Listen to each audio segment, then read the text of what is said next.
Welcome gamers. In this video I am going to talk about Disney kart. Oops, wrong name. Speedstorm. It's a kart game really similar to Mario with Disney characters.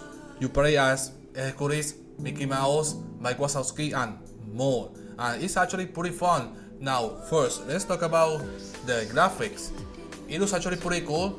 Now it was like a free to play, like almost like really cartoony. I don't think it looks that bad. I think they did actually a pretty good job to put all these characters in the game and they look how they're supposed to look. The same with the tracks. They do actually pretty good. So you race in Andy's room, Monster Inc., Factory and all those places from the movies. So yeah, pretty fun. Now let's talk about the sound. They did a pretty good job. I was surprised about the music that they choose because they choose some music of the movies.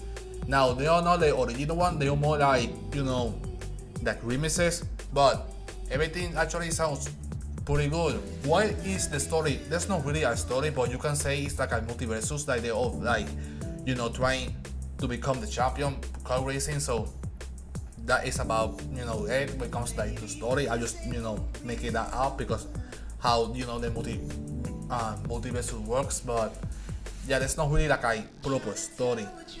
Now, how the game plays. So it plays pretty similar to something like Mario, but there is some differences when it comes to that. Now, one thing that you're going to notice is just obviously the setting is pretty different.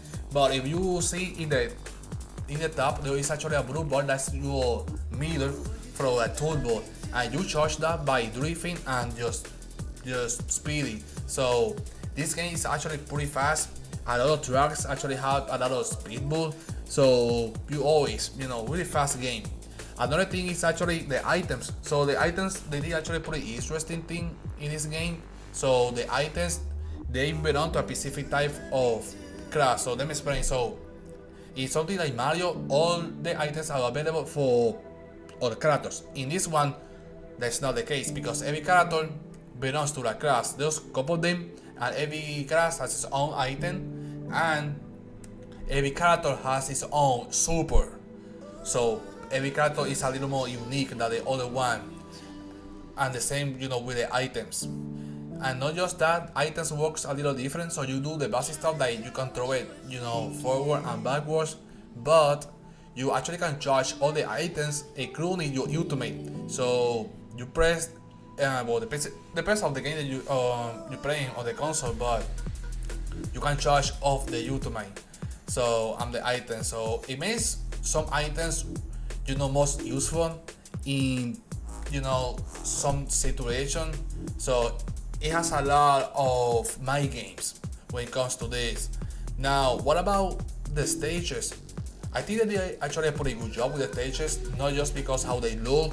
I think the way that they interact, just the layout, they're actually pretty fun. Now, I'm not sure about this, but sounds like they make some reboots. I just don't really remember some areas on some parts. So, but I could be wrong on this. I just noticed some new areas. But I actually noticed that when you play on like private or stuff, you actually can choose a lot of layout for the same map. So the same map actually can look quite differently because how big they do it. So actually pretty fun. Now another thing that you're going to notice is something that you need to notice this when you play it, and the game for some reason do not allow you to be that friendly. So this is me gonna be weird what I'm gonna to say, but sounds like when I play it, it looks to me the game is trying to make you in like position and you really can't move. It's weird to explain it, but it's not that free. It's like the game is trying to hold you back from do some shortcuts or trying to jump in a way that you're not like supposed to do it.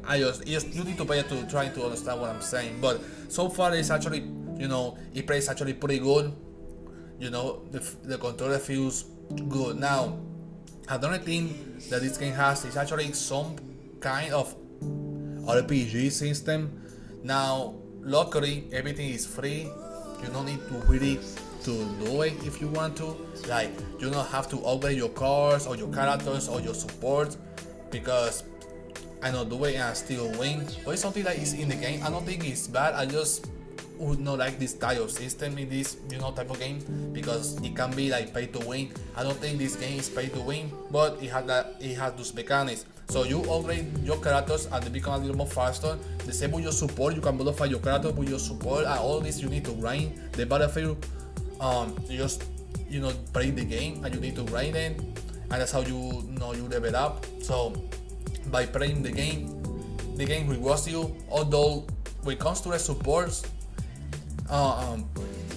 it's a little grinding, but you don't need it. That's why I'm like, they don't need it. So not too much about that.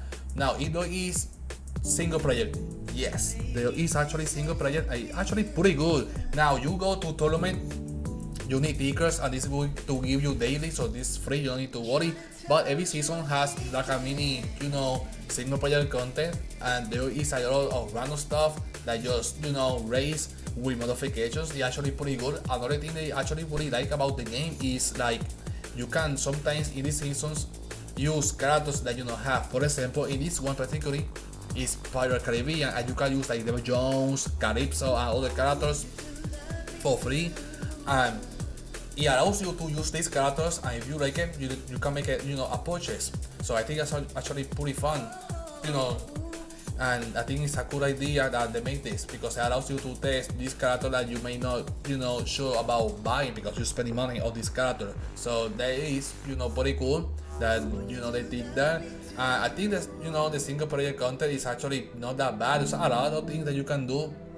Yes, they all like kind of like samey, because you're just going to race, but there is actually single player content just in case you actually don't want to play multiplayer. And there is actually two formats of multiplayer, so you can be free for all, or you can have a team of two. Every team has 3 players, and this is actually pretty simple mechanic. Just how do you win is the better that you do, is how you're gonna win. So pretty simple to understand. So now, what other stuff that you have? That is actually pretty much about it when it comes to to the gameplay in the game. Yes, there is actually customization. You can customize your card. Not that crazy right now. That you can change a little bit, but for I see a lot of things you need to buy it. They'll give you a little bit, but I don't think it's enough. The same with the characters. The characters actually they give you for free, but you actually have to buy some of them. Not all of them you need to buy it, but some of them they give you for free, like in season pass or by level up your rank. So the game's free to play, but the game rewards you. That's one of the things they actually like, because you feel like it rewards you a lot. It's not like a lot of games that you feel like it's grinding. The only thing that is grinding is just the support characters, but you don't need that to win. So I don't really care about that. But yeah, they give you a little bit of characters for free, and that's fun. Now, what about the store? You can buy a lot of stuff. I mean, it's up to you at the end of the day. I'm not really going to say to people what to buy or not to buy. That's not my place. So it just spend what free to play do. Things like season pass, things like loot bosses, a lot of stuff is random. You can buy a specific thing if you want, yeah, but for the most part it just like random. Although you can buy the characters that you really want, like I say, but it has a lot of stuff. You don't need to interact. There's actually daily missions, like challenges, all the stuff, like all this game that they do free to play. So it's actually a fun game. Yeah, I do recommend it. It's free at the end of the day, and it's actually pretty fun. A little stale. The gameplay sometimes it can be a little slow, because it doesn't allow you to do stuff that the game doesn't want you to do. Like sometimes you go to the same part and that you can jump, but for some reason it doesn't allow you. That's my only gripe on the support. But for the most part, I think it's actually a pretty fun game. So I'll be playing. Probably I'm gonna do more like update of the game, because I actually enjoy it. Now, it's better than Mario Kart. That really depends, up to you, you know what you like. I think it's actually a pretty fun game, but I will actually do a Mario Kart review soon, the same way Crash Bandicoot. That will be actually pretty fun to make a video comparing this game just for fun. So thank you for watching, like always. You know, hopefully you enjoy it, you know. So like I say, hopefully you enjoy it. Thank you, and see you in the next one. Bless.